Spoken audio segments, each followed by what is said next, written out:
to share about self-transformation and education.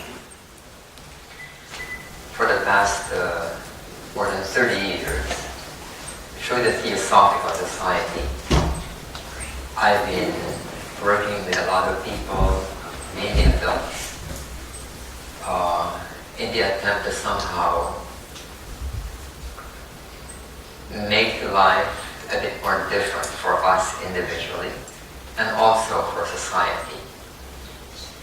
And I realized through the years that a very important key to change in our society is through education. In working with many adults, people who are my age, your age, we are convinced that certain ideals, certain things need to be done. And yet, because we have been brought up in certain ways for 10, 20, 30 years, we ourselves have difficulty in trying to bend those directions into another direction. But for many young people, it is something that is like an open, they are open possibilities. There are 3 roads in front, they can choose any one of them. But for many among us, that is after a certain age, certain roads are difficult to follow already because of what we have been used to, what we have been exposed to. And that convinced me that it's very important for us to really look into education as a way of helping the next generation. Many of you are familiar with the talks and writings of Krishnamurti. And for 70 years, he has spent his life talking about self-change and social change.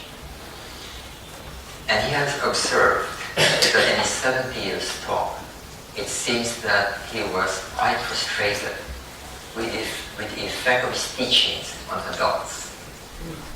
And he spent a lot of time trying to develop approaches in education for young people.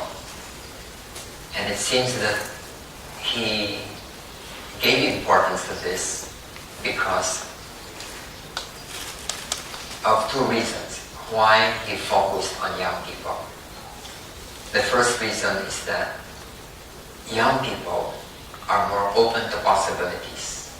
And the second reason is that in a school, the environment can be prepared such that it will be more possible to mold a human being into something that is less characterized by negative conditionings, habits, attitudes, and ways and frames of mind.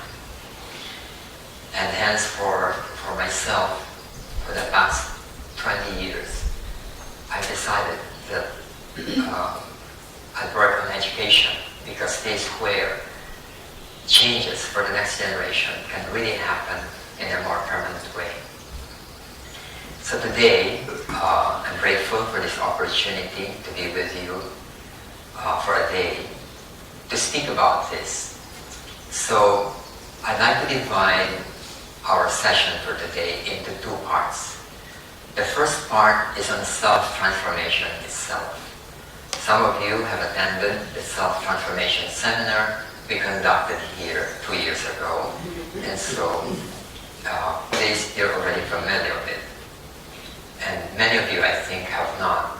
And so we will devote the first part to discussion about this, and the second part to an experiential activity, so that at least you can try and experiment with approaches to self-change that is part of the whole 3-day seminar. In the afternoon, I'd like to touch on the significance of all these on the educational field.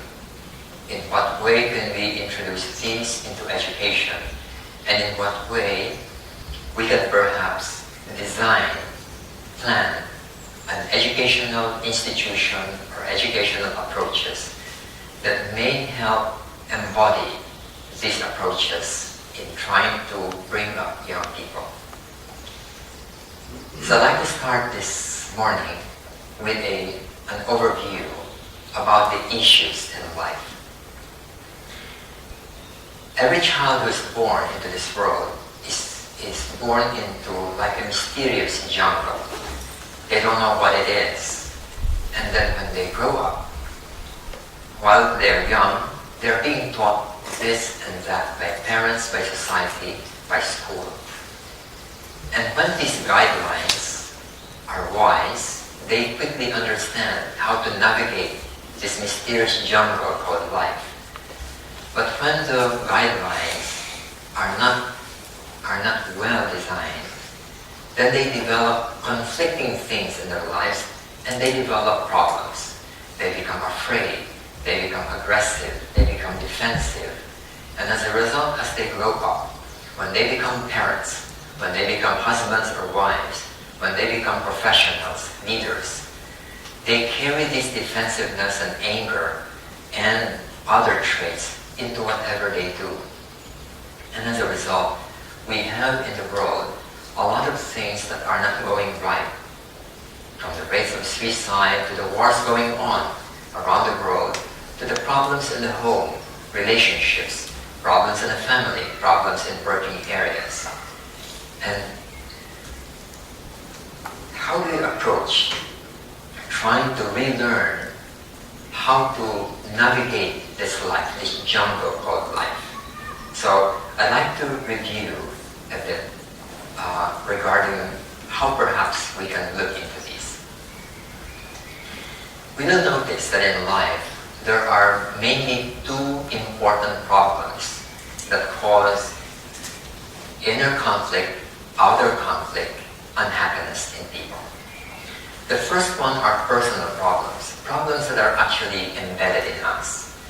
If I am fearful of anything, it can be fearful about cockroaches, it can be fearful about public speaking, it can be about rejection or failure.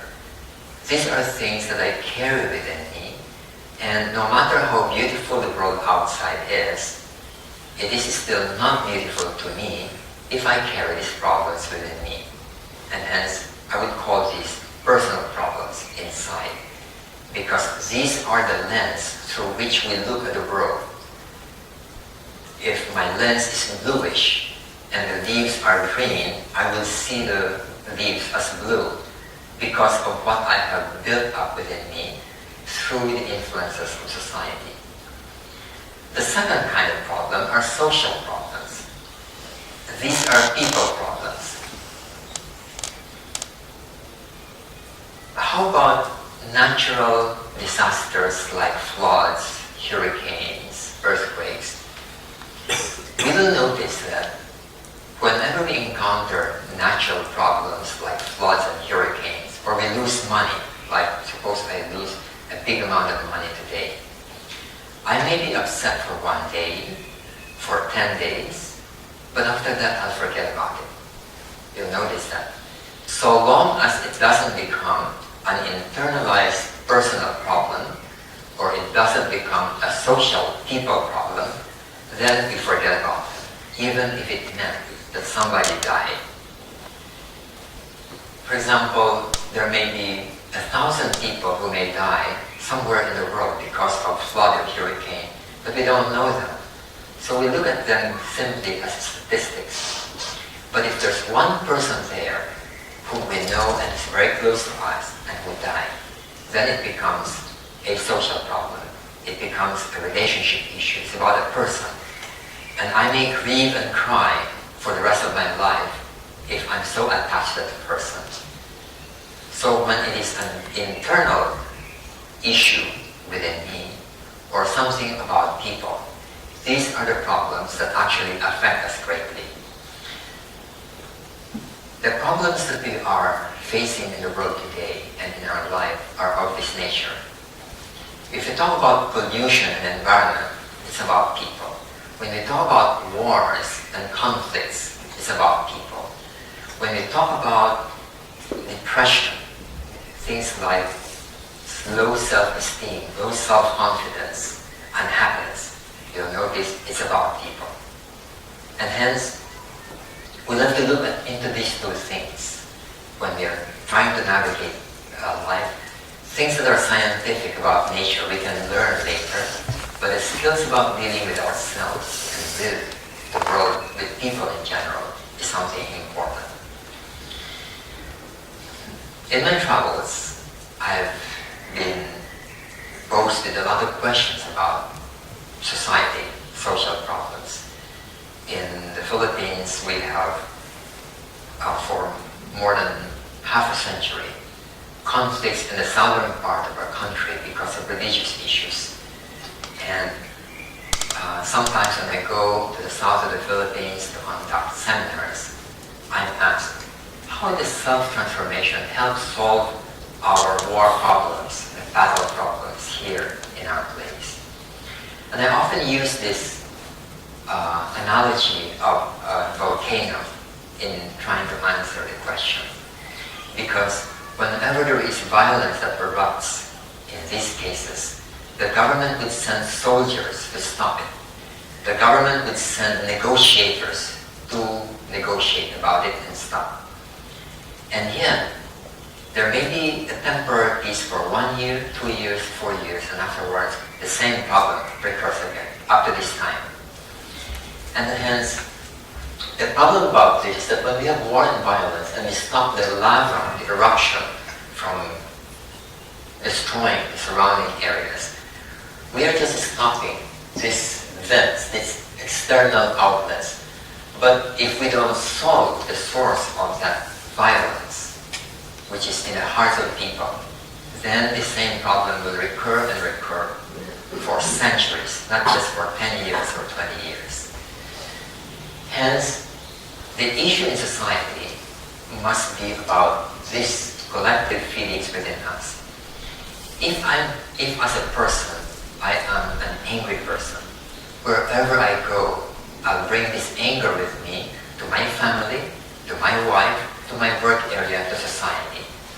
But even within me, I do not develop this kind of anger pattern, then wherever I go, I'm not going to lash out at people, out of what is happening in me. And hence, at the root of all these problems in society, we'll find that we'll have finally to look into ourselves. It is for this reason that the seminar that we have been conducting has focused on self-transformation as a prerequisite for social transformation. And this applies to many things in society. Traffic issues, political order, laws, crime, wars, corruption, and so on. It just really depends upon us collectively as people. I'll show you a photograph. I've been to many countries. I've been, I don't know how many countries, and I've observed the social conditions of people. First time I went to New Zealand, I was amazed at the traffic system there. And I thought, this is one of the safest place in the world for drivers. Because they're so orderly, the roads are wide. The first time I went to New Zealand in Auckland, for about 2 weeks, I never saw a single policeman in the streets. When I come to Northern Europe, it's the same thing. I went to Finland, I hardly saw any police people, and yet in many of these places, crime levels are very low. But in places where they have a lot of policemen, there's still a lot of crime going on. It's not about the police, it's not about the laws, because our laws are the same. It's about the people. Here is an example. Guess what country this is? This is from a country, the Philippines. Yeah, some of you went to the Philippines should know, this is happening. In our metropolitan city, we have about 12 million people. And because of the inefficiency of the transport system, this can happen. But if we, as a people, are somehow more enlightened and more self-disciplined, I don't think that even though we have 12 million people, that this will happen. So again, it's the people, because the traffic laws here in your place, in our place, most places in the world are the same, but the conditions are different, depending upon the education, the culture, and exposure of people. Now, when I was young, as many probably among you have been exposed to, I was also exposed to socialism, communism, the ideas of Karl Marx. And for almost a century, or 70 years, the ideas of Karl Marx have been experimented with in Russia, in China, Eastern Europe, Cuba, and so on. And after 70 years, most of them, almost all of them, gave it up. And a lot of people say that communism or socialism or the ideas of Karl Marx have been tested and failed. One of the principles of Karl Marx is this: from each according to his ability and to each according to his needs. Meaning, if you have more ability, more energy, more capacity, you do more. For those who cannot, you do less. Less is expected of you. Now, this is very idealistic. And this was his idea, but it doesn't seem to work in normal society. Now, is this something that is doable? In ordinary society, apparently it doesn't work. But there are societies today which are actually doing this voluntarily. I'm referring to many of the religious orders around the world, whether it's Christian, Buddhist, Hindu.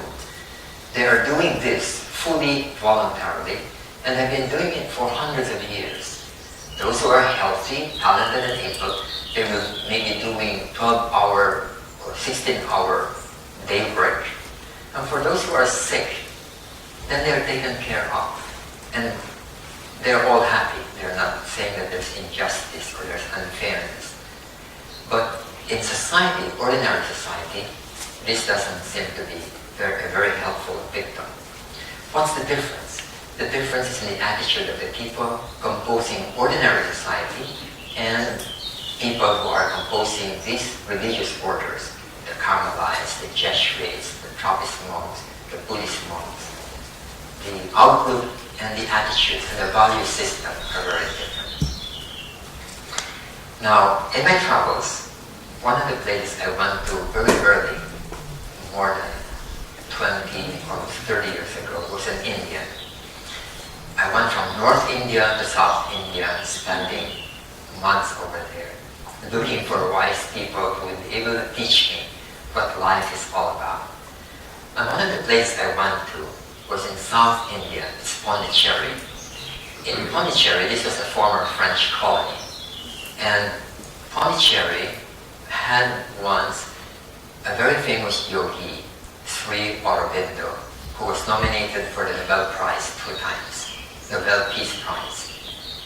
And he was a great writer, a holy person, and a reformist. After he died, a city was established in his name. It was called Auroville, after Aurobindo.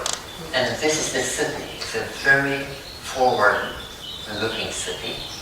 Anybody in the world can go over there, but it will take approximately about 11 months before you can be accepted as a resident of Auroville.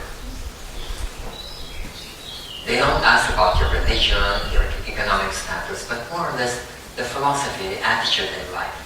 If you're after earning money, becoming, acquiring a lot of properties, this is not the place for you. Go to a big city. But if one is looking for a balanced city, a well-balanced city, a city with a balance of external responsibilities and internal needs, then a wholesome, more spiritual philosophy, then maybe there's a place for you. When I went there were maybe 3,000 to 4,000 residents. Today there's more. And we were guided around. So the guide was telling us, this is our school, this is a small factory on paper, this is the restaurant, these are the residences. But there is one thing which he showed us, which I never forgot. He said, we also have a free store. The free store is a store maybe half the size of this room, and they have the same displays as any other store, except that if you go in and you see something that you like or you need, you can ask for it. It's yours for free. You don't have to pay for it. The only suggestion is that if there's anything in your home that maybe you don't need, you can donate it to the store. That's all. So that's why it's called the free store. And I asked our guide, how long has this store been in existence? And he said 2.5 years. I said, what's the difference between 2.5 years ago and today? And he said, today we have more items in the store than 2.5 years ago. And it means that there were more people donating to the store than taking away. I come from the Philippines. I come from a big city called Quezon City. I've been asking people in the Philippines whenever I talk about this, suppose you put up a store in our city like that. Do you think it will work? They would be laughing at me and say, one day, nothing will be left in the store. 1 hour, nothing will be left. And I told them, I think the same way as you did, but I wonder, why is it that it's working in Oroville, but it's not working, it will not work in our city? I went back after 15 years, just to see whether the store is still there. It was still there, it was still small, but there were 2 stores. Up to today, there is still a free store, maybe 40 years already. How come it's working in such a place, but it may not work in other places? I think it's the people. When we are very self-centered, we keep on thinking about my need, my benefit, such a store cannot work. But if we are a community where we know I have needs, but you have needs, and there's a balance between my needs and your need, then this store can exist. I understand that there are certain countries or places where this may still happen. I was told in New Zealand there is such a place. I wanted to visit. I have not been able to visit it, but one of these days I'd like to visit it. Because these are, I think, our civilization of the future, where we don't even have to put locks in our doors. We don't have to shoot people, go to courts with people. We can talk, and based on our own goodwill, benevolence, kindness, relationship, and our values, we can practically solve anything in life among us. And we don't have to go to courts or shoot each other or use force. And this may still be thousands of years from now, but it must somehow begin somewhere, even if we are a small group. And that's the reason why I think we need to look into this and teach young children, so that hopefully in the future, more and more of the next generation will think and view life in this way. By the way, these are the stores, the free stores today. It's like a boutique, like a boutique in a department store. This one looks more like a workshop, but anyhow, whatever is there, it's free. Now, I can go into many other examples. In the book I mentioned many examples, but in our lives we have many issues that we are concerned with. For example, we are concerned with health, relationship, our work and life and mission, about our leisure, our leadership in society. We'd like to contribute to society. We'd like to have inner peace and happiness. We'd like to live the spiritual life. All these we want to attain, but how do we attain them? I've learned that there is only one way where they can be attained, and that way is through this, what is called self. When this self is problematic, when this self has a lot of internal conflicts, when this self is very self-centered, then almost all of these are unattainable. When I have no control over this self, there's a reason for these 2 symbols, the higher triangle and the lower triangle. The lower triangle is the result of conditioning. what society tells us, what schools tell us, what our parents tell us. And when it is conditioned in the wrong way, such that I become full of anger, insecurity, I have selfishness, then I'll find that these things will just be reflections of what I am inside. For example, I know of people who have been fired from their work because of their anger outbursts. They could not control their anger within, and because of what they did or what they said during that moment, they got fired. Now, what's the problem? The problem is not the issue in the work area. The problem is the anger within. Because issues and problems in workplaces can be talked about and can be solved. But the moment we use anger to try to assert ourselves, we begin to offend and hurt people. And then there's a problem more than the issue at the beginning. And hence, when there is a problem here about anger patterns, then there will be problems about relationship, about work. If I have a problem about my own self-control, then I'll have a problem in my health. Suppose I've been told not to take sugar anymore because I'm diabetic. But when I see soft drinks, I cannot resist it. It tastes very nice. Then I go on with it. But I know a lot of people who are diabetic who are unable to control themselves. We have one manager in one of our companies where he was diabetic. He was told not to take any cake, sugar, soft drinks. But he still continued to drink these things. And then my wife told him, he said, you know that you're not supposed to take this. Why do you continue doing it? And he said, but it tastes very nice. So he has no self-control. He died early. He died when he was only about 50 years old because of all these complex sicknesses. So even for health or other things, whenever there is conflict here, we will have problems in here. But when this is harmonized, when we are internally harmonized, then my external surroundings, my issues, will tend not to have problems. Why? If, let's say, in my workplace with you, I have conflicts, instead of using anger, I'll sit down with you and talk about it. Can we look into this? What's the problem? What's the issue? What's our alternative? And if you're the same thing, I think there's no problem in this whole wide world which cannot be solved by talking rationally with each other. But a lot of people are not ready with this kind of an approach because of this conditioned aggressiveness, this fear, this hostility, this defensiveness. Then they use other non-rational means to solve it. And as a result, we have wars, we have conflicts and other things. Now, in looking at self-transformation, there is one diagram, one map that I have found to be so important, so crucial, that it helped me understand life, ourselves in relation to life. And it is this. It is about levels of our consciousness. When I first encountered this in the Theosophical Society, I realized that this was a key to my understanding not only of myself, but of the problems of the world. Because we'll find that problems, internal and external, are rooted in one of these levels, especially in the lower levels. We have a physical body, we have an etheric double.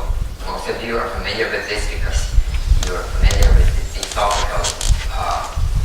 theosophical chart. Then we have emotions, then we have a mind divided into two levels. Then we have a seat of spirituality. Then we have a transcendent consciousness where there is an experience of oneness. And these are divisible into two.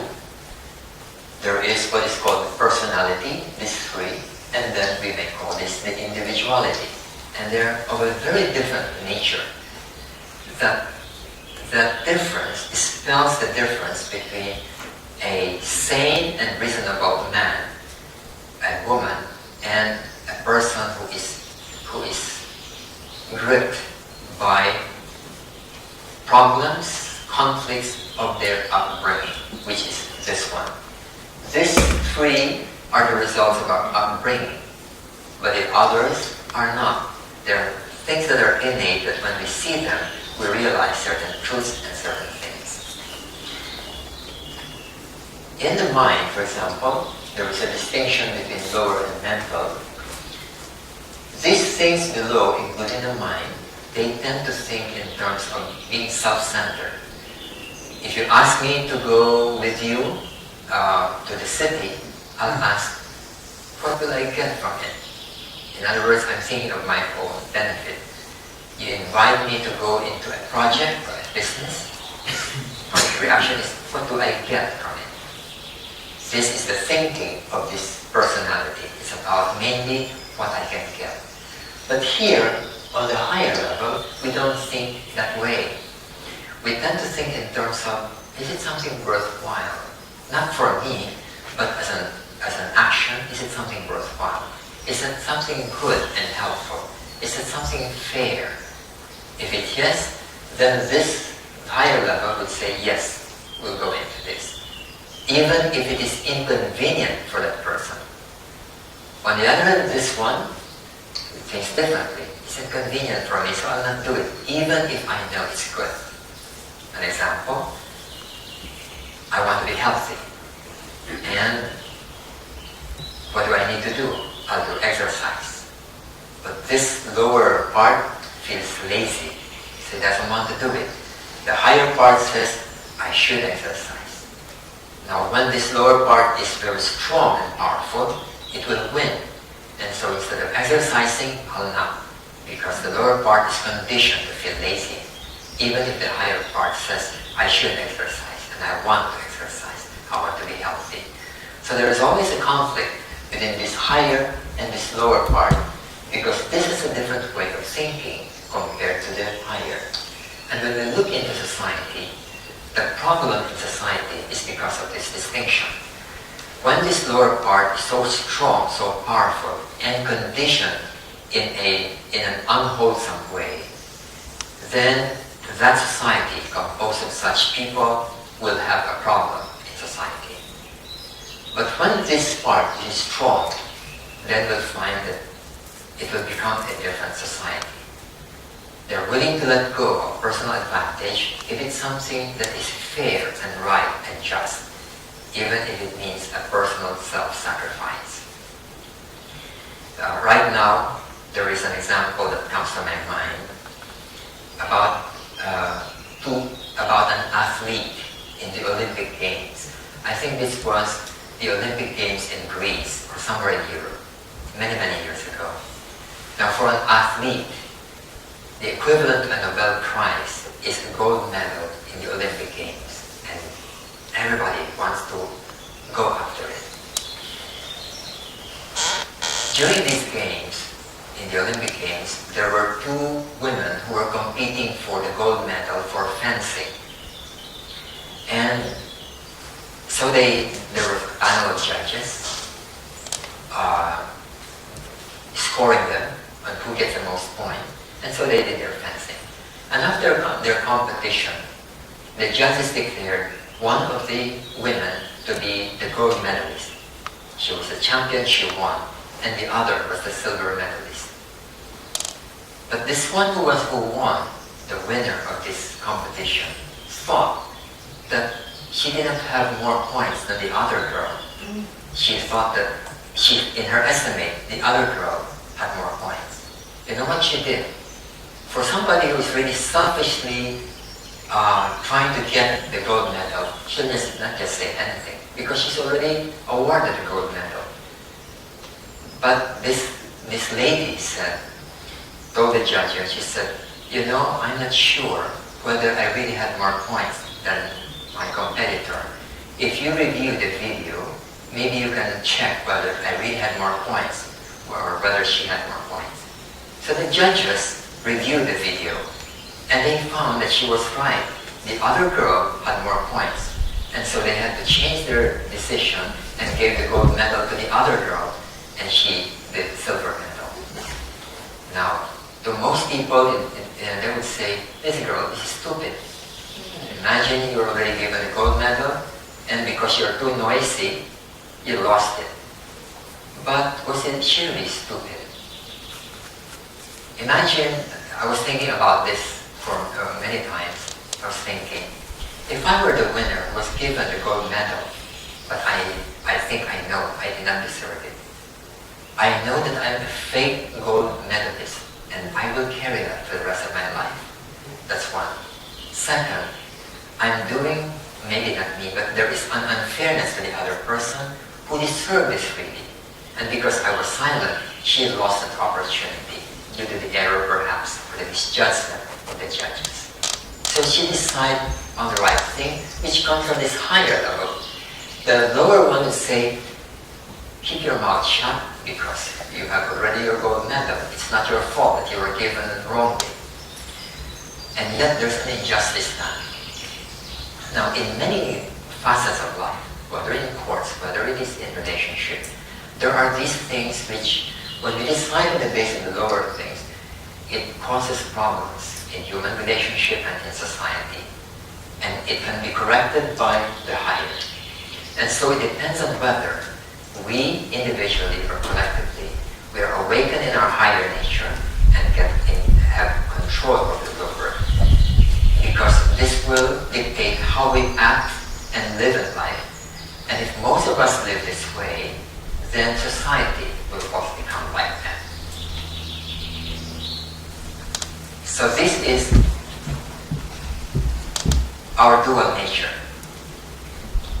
Our lower personality is self-centered, and our higher nature is something which is motivated by impersonal values, by what is true and just, and by an inner will. And through the years, as I observed myself and other people, because I've been working with adults and young people, I find that when people have problems, whether they are depressions, whether they are marriage problems, it's basically a problem of which one here is the more dominant.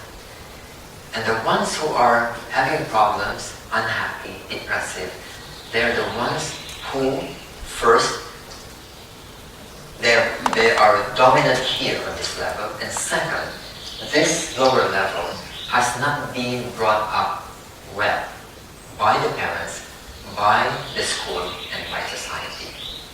You'll notice that in society, we are conditioned very differently. We are conditioned oftentimes in conflict. For example, we tell people that love is one of the most beautiful things in life. But at the same time, we are directly or indirectly taught that whenever there is something to be angry about, go ahead, use anger to help resolve the problem. That's the reason why many teachers, many leaders, many parents use anger in order to impose their will. So we are taught that it's okay to be angry. We are also taught that love is one of the most beautiful things in life. But what many of us don't realize is that they are incompatible. When you have anger, you're not love. When you have love, you're not angry. It cannot be both. Why? For the simple reason that if you're angry, what do you like to do to the person you're angry with? If you're angry, what would you like to do to that person? Demolish him. Okay. You'd like to hurt that person. Whenever we're angry with anything, anybody, we'd like to hurt that person. Even if it is a small 1-year-old child, when we're angry, we want to hurt the child. That's why a lot of parents whip their children. So even if it's my wife, if I'm angry with my wife, I want to hurt her. That's the reason why husbands or wives say many hurtful words when they're angry. But when they're not angry, they're very sweet, they're very loving. They say the sweetest words in the world. But when they're angry, they say the opposite. So these two are incompatible. But we are taught these two things. And anger we are taught by practice. Love we are taught by words and ideas. Then love is defeated. So love becomes very rare.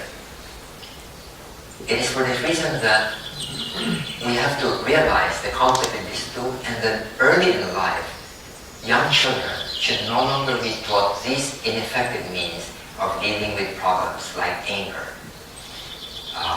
There are many things: anger, fear, resentment, hatred, all these things. Young people grow up and see this as exemplified by their parents, by adults, and so they just copy them. And as a result, they become dysfunctional in many ways. Hence, we have to, first, as adults, many of us may still have a lot of pattern of anger. We need to cleanse this up. We may have a lot of fears about society: fear of failure, fear of rejection, fear of criticisms of others. We need to clean this up. But at the same time, we have to awaken this other faculty, the ability to see things as they are, to be able to appreciate love and awaken it within us. And when these are happening, then the two become combined, and it's the symbol of the six-pointed star. We are aware that the six-pointed star is found in the flag of Israel, but it is not just a Jewish symbol. If you go to India and look at the temples, which have been there for hundreds or thousands of years, you'll find the same symbol of the six-pointed star in their temples. It is an age-old symbol about our higher and lower nature, harmonized, awakened, and then combined and integrated. And that would be the symbol of a mature person. So it is not simply the cleansing of this one, but also the awakening of this one. And for young children, we have to take care that when they grow up, we don't teach them here in their personality jumbled things that will only cause a lot of internal conflicts in them, which they have to unlearn later. This is an important function of education. If we are unmindful of this, we begin to teach children the same things that cause problems in us, the adult's life. So when we are teaching young people and our own children, we have now to avoid these kinds of conflicting, incongruous influences. Then the combining of this and this will become easier. Some people say it's not possible to be effective in this life without anger. Is this true? I thought, when I was growing up, I thought it's true, because the adults around me all were using anger. But as I grew up, I realized that it's not true. Right now, I'm in education for the past more than 30 years, and the system of education that we are teaching requires that teachers should not use anger, aggression, shouting, threat in order to motivate students. And it's working far better than using anger. I grew up in a school where the teacher is really using aggression, anger, threat, punishment. And the effect on me is I begin to hate school because of that. Instead of loving learning, I begin to hate it. And hence it is counterproductive. So it is possible to bring up children to become effective without the use of these things. I've known of managers. Part of my life, I'm a businessman. We have factories. We are in trading and so on. And so I have to be involved in management issues, handling hundreds of people. And one of the CEOs I know, there's somebody very close to me. I've known him for more than 30 years. He's very effective. The companies he manages are among the top 1,000 in the Philippines. And for the past 30 years, I've never seen him angry at all. Never, not even for once. But he's very effective in dealing with people. His companies are very profitable. The people are very loyal to him without using anger. I've known of parents who never use anger towards their children. I've never shouted to my children. I learned about this when I was young, while I was growing up in the Theosophical Society, I mean in my 20s. Before I got married, I learned about this, and I noticed the incongruences, the conflicts within me and the ideal. And these things within me were taught to me when I was young. And so in my 20s, I had to unlearn, undo a lot of things. And I'm very grateful to the Theosophical Society because of those things I learned, among many other things, including these charts that I'm talking about. One of them is I learned the value of meditation when I studied yoga. The second thing is I encountered the teachings of Krishnamurti, which changed my life. It is about awareness about ourselves. And during the period in the Theosophical Society, these things were also constantly discussed. And so, in my personal life, it has made a big, big difference.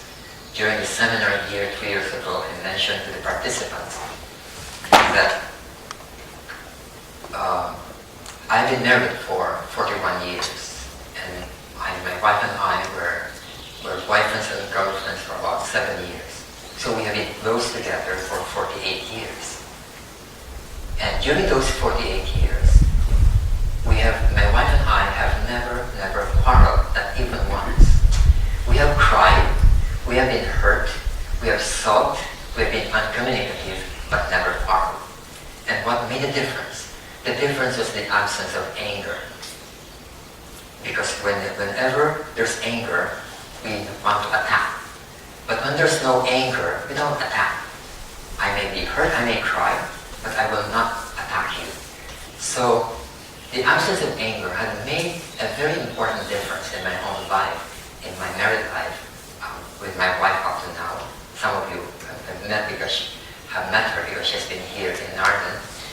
And I realized that insight, that congruence had made a real big difference, including my bringing up my own children and in setting up schools that we have put up in the Philippines. All those apparently idealistic things made a big difference in the way children are being brought up. Now, for this morning, I'd like to touch on a few aspects on self-transformation, which may be helpful for you to look into, and then perhaps you can experiment with them after our session today. You try it and then see whether it's helpful to you, then teach other people on how to do it. And Alice just warned you about the time because I'm not looking at the watch. Yeah. More or less, after 2 minutes. Up to what time do we do? 11? Past 3 or Okay. so you still have to. All right. 20 minutes. I'll try to explain a few things, and after that we'll have a break. And in the second session, I'd like for us to go into an exercise to try these things that I'm talking about. One of the most important realizations I discovered, and it's not something new, it has been known probably for centuries or hundreds of years, is that first is that our consciousness, we have a subconscious, we all know that, and Sigmund Freud had given a lot of emphasis to the existence of subconscious mind. But more important is that in our subconscious mind, we have what are called push buttons. These are reaction patterns within our psyche that reacts automatically to certain stimuli. So here I'm using another symbol. If this our ordinary consciousness, personality, and is higher, then we have here in our subconscious thousands of things within the psyche that have been put there by our parents, society, by our school teachers, on things that may be helpful, positive, but a lot of them are unhelpful, destructive, and conducive towards personal unhappiness and conflict. For example, a person who is afraid of snakes is a person who, through experience, had developed a push button about snakes. Now, some of you are afraid of snakes, but others are not. No baby is afraid of snake. None. Zero. If you expose a baby to a snake, maybe you just sleep with a snake, and there will be no reaction. But as we grow up, some of us are told, oh, that's a snake, you shouldn't go there. And by the alarm of the adult, the child begins to develop this kind of fear, and that fear is internalized. They develop phobias of snakes. Snakes, cockroaches, dark, ghosts. Even when they don't have any evidence of ghosts, they are still afraid of ghosts.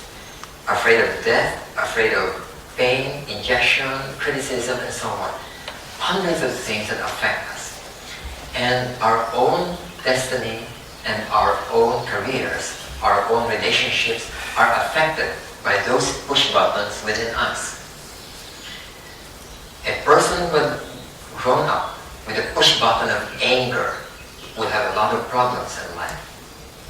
There's a well-known person in the Philippines who one time he was in a restaurant, and at that time people were still allowed to carry guns with them, now no more.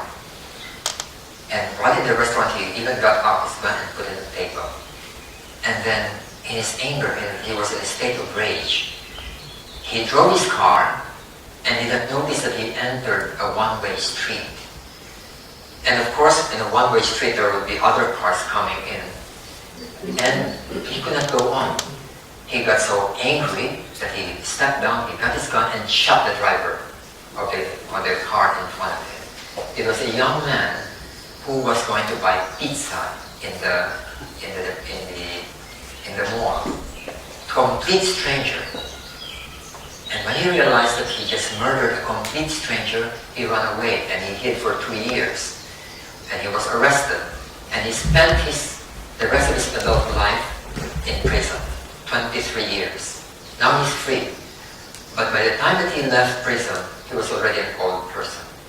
Wasting 23 years, maybe 25 years of his life for something that was totally useless to him.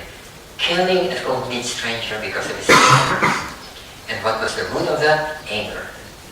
If he wasn't angry, he would never do that. After all, that other young person was a complete stranger and was not even his enemy. So, whenever we carry these push buttons within us, they're often very, very counterproductive, and we have to cleanse them up and clear ourselves. For young people, we must ensure that we must not put them into their subconscious. And this is part of a more wholesome educational approach than using the school as a source of fear, of competition, and other things. So, what is the origin of such push buttons? I'll call them push buttons, but they are energized reaction patterns within our psyche. A person who may not be afraid of snakes will still react if there's a snake. Sabine, are you afraid of snakes? You are. Are you afraid of snakes? If you're in doubt, then you're not afraid. Because if you're afraid, you immediately say, yes, I'm afraid. If you're not sure, it means you're not afraid. Now, what will happen if there's a snake in front of you? What will be your reaction?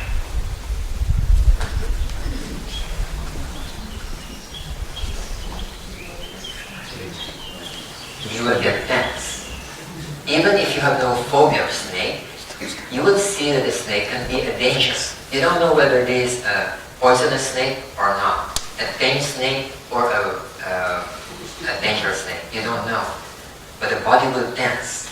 And this tension is unpleasant. But this tension is necessary to save us, to fight the danger or to run away. You need it. But suppose you look again at the snake and you discover that it's just a coiled rope. It's not a snake. What will happen? You'll say, hi. So after all, it's not a snake. What did you do? You feel relief. What did you do?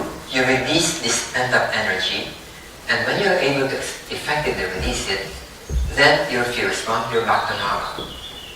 But unfortunately, a lot of people did not do this after they went through a crisis, a dangerous moment, a conflict moment, where they were tense. Then they did not release it. They developed push buttons. If for example, before you saw that it was a piece of rope, you attended to other things when you were still tense, then you will develop a phobia of snake because the tension will be with you, not just for today, not just for this week, but until you release it, it will always be there. And when you see a snake, a picture of a snake, this energy congestion will act up and you begin to feel fear. This is the reason why people who are afraid of snakes cannot look at pictures of snakes. A picture of a snake is not dangerous at all. It's not poisonous. It will kill you. But the person would react as if it's a real snake. So it's not about the danger. It's not about the snake. It's about the push button that reacts as if there's danger. And whenever we have fears, phobias, that's what is happening. And even if it's safe, a person will not go forward and do it. This is the problem of fear. It's also the problem of anger in the opposite side. Fear prevents us from doing something that we need to do. Anger pushes us to do something that we should not do.